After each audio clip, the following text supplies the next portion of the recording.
बंगला साहब गुरुद्वारा है, वो बैठे हैं हमारे मेंबर पार्लियामेंट में, उनका बहुत कदर करता हूँ। मैं पूछना चाहता हूँ, ये बंगला साहब गुरुद्वारा है, ये राजा जय सिंह का बंगलो था। गुरु हरकिशन साहब 8वें गुरु यहीं ठहरे थे, यहीं उनकी फौत हुई। जब उनकी फौत हुई तो औरंगजेब ही था जो बाला साहब सराय काले खान सराय उसके सामने बस अड्डे के सामने जहाँ जमुना के ऊपर जगह है, वो जगह औरंगजेब ने दी कि इनका संस्कार यहीं। अगर औरंगजेब इतना जालिम था तो संस्कार क्यों करने दिए?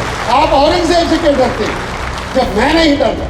ये मोती बाग गुरुद्वारा आपके सामने है। मोती बाग गुरुद्वारा में जब गुरु गोविंद सिंह जी ने औरंगजेब को लिखा कि ये कोई इंसानियत वाली कौन सी बात थी आपने जो की, उन्होंने औरंगजेब ने उनको बुलाया। अगर उनको औरंगाबाद ना जाना पड़ता होता तो ये मोती बाग गुरुद्वारा रेफर करता उस बात को कि गुरु गोविंद सिंह और औरंगजेब की अगर मिलनी हो जाती तो नतीजे क्या निकलते, ये भी देखने वाले हैं। इतिहास के पन्ने बदल जाते। मैं समझता हूँ कि शायद सिख भी इस बात को नहीं समझ पा रहे।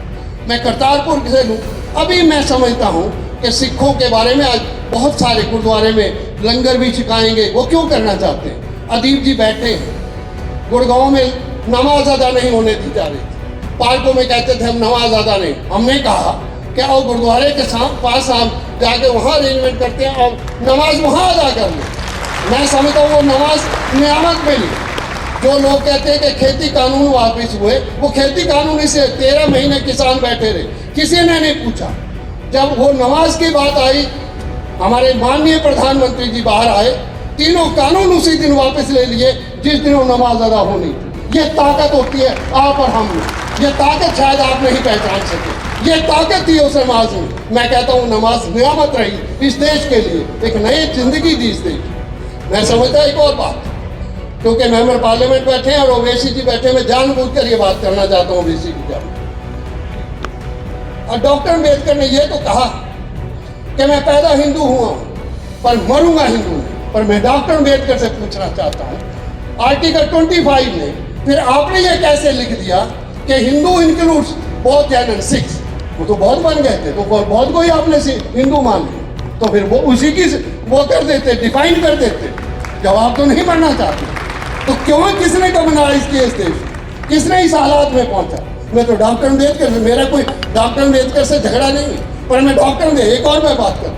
आज इलेक्शन जो है 543 सीट पर नहीं हुई, 131 सीट तो किसी ने अपनी जेब में डाली हुई है। मैं उनसे अपील करता हूँ, 131 सीट उन्होंने अपनी जेब में डाली हुई है। उनको तो केवल 142 सीट चाहिए 273 का आंकड़ा करने के लिए। और इन सब को जो दावा कर रहे हैं, इन सबको 543 में से 131 माइनस कर दो, 412 में से 273 सीट जीतनी पड़ेगी। शायद ये भी हम समझ नहीं पा रहे कि इलेक्शन जीते कैसे जाते हैं। तो सवाल इस बात का होना चाहिए, हम समझना क्या चाहते हैं।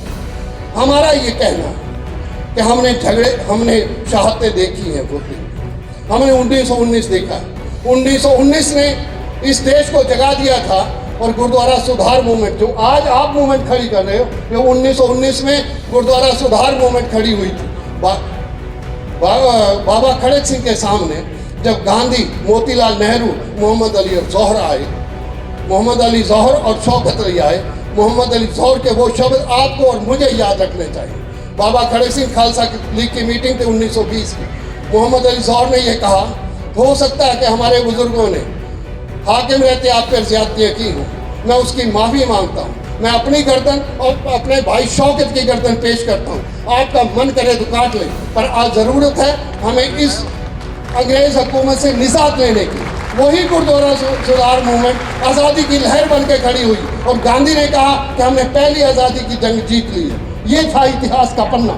अगर शायद हम इतिहास पढ़ना नहीं चाहते, हमारे संबंध है, आज हमारे संबंध तोड़ना चाहते हैं, आज आपके और मेरे साथ झगड़ा करवाना चाहते हैं। सवाल इस झगड़े का सवाल पता नहीं, मैं नहीं समझता कि ये कोई कानून ज़्यादा देर टिकेगा या नहीं टिकेगा। मैं भी पैटिशनर हूँ और मुझे मेरी पैटिशन का एडवोकेट कौन है वो मैं बताऊँ तो आप हैरान हो जाएंगे। मेरी पैटिशन के एडवोकेट हैं डॉक्टर राजीव धवन और दूसरे हैं संजय हेगड़े।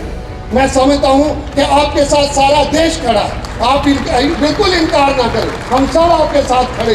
अगर एल्यूमिनी जो डॉक्टर धवन जैसा आदमी आपके साथ खड़ा है मेरी पिटीशन को लेकर, मैं क्या था, मेरी तो कोई ऐसी पोजीशन नहीं थी।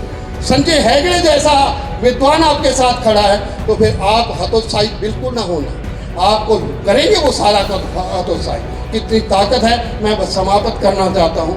मैं तो केवल आपको एक अपील कर, हमने उस हालात को देखा है, हमने 1982 से लेकर 50 साल का इतिहास हमने देखा है। उस हालात से बहुत सारे लोग गुजरे हैं, वो हालात दोबारा ना आए इस देश में। ये देश जितना उनका है, मैं तो उनको कहता हूँ और मैं मेंबर पार्लियामेंट्स को कहता हूँ कि आप पार्लियामेंट में जब सिख को डिफाइन कर सकते हैं, जब 5 साल की शर्त आप मुसलमानों पर रख सकते हैं कि 5 साल मुसलमान रहना चाहिए, तो मैं ये कहता हूँ कि कॉन्स्टिट्यूशन में कम से कम इतनी हिम्मत तो कर दो कि हिंदू को ही डिफाइन कर दो कि हिंदू किसको कहते हैं। सवाल हिंदू की डेफिनेशन का, झगड़ा हिंदू की डेफिनेशन का।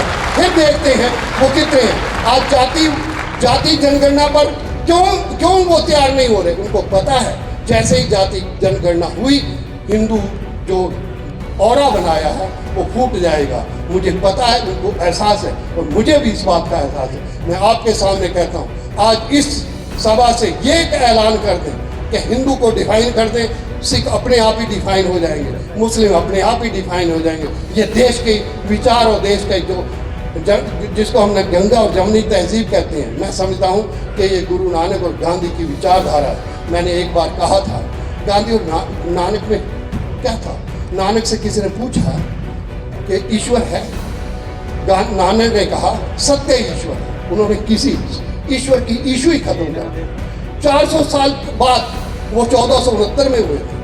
1869 में जो आदमी पैदा हुआ, उससे भी लोगों ने पूछा कि ईश्वर क्या है? गांधी ने कहा सत्य ही ईश्वर है। मैं बिल्कुल क्लेम नहीं करता कि गांधी ने गुरु नानक को पढ़ा होगा, पर मैं ये क्लेम कर सकता हूँ कि नानक ने गांधी को नहीं पढ़ा होगा। पर ये तो है, मैं कह सकता हूँ सत्य ही ईश्वर है। अगर सत्य ही ईश्वर है तो सत्य पर चलकर देखें तो वो सत्य से भी ऊपर होगा। इतना कहते मैं बहुत बहुत आभार व्यक्त करता हूँ। मैं अपनी बातें कह गया और मैं अपील करता हूँ, मुझे खुशी हुई कि श्रोमणी अकाली दल की रिप्रेजेंटेशन हरसिमरत कौर ने इस वक़्फ़ बिल के हक में और इसके खिलाफ बोला और बाकायदा डट के श्रोमणी अकाली दल का साथ दिया। मैं समझता हूँ कि मैं उनका भी आभार व्यक्त करता हूँ। बहुत बहुत शुक्रिया, बहुत।